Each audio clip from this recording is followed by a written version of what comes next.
จากผู้ติดตามครบ 1,000 กูได้มา5คำถามเยอะสุดๆไปเลยสุดรออยากรวยไหมอยากรวยดิถ้ารวยได้ง่ายๆก็อยากรวยกูจะได้ซื้อชุด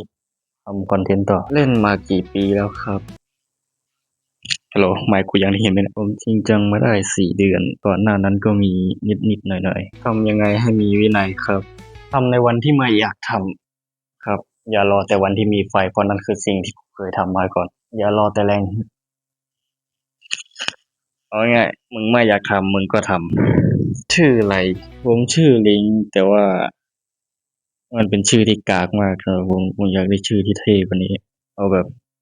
รัสเซียนิโคลัสเนี่ยมึงเข้าใจไหม What the fuck ฝนตก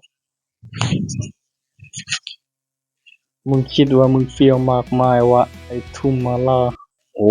เฟี้ยวดิเฮียกูเฟี้ยวสุดๆ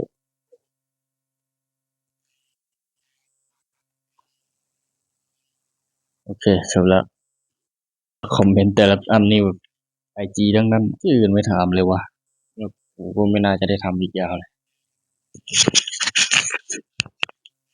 ถ้ากูจะดึงเสื้ออย่างนี้กูไม่ถอดออกมาไว้อีกทีนี่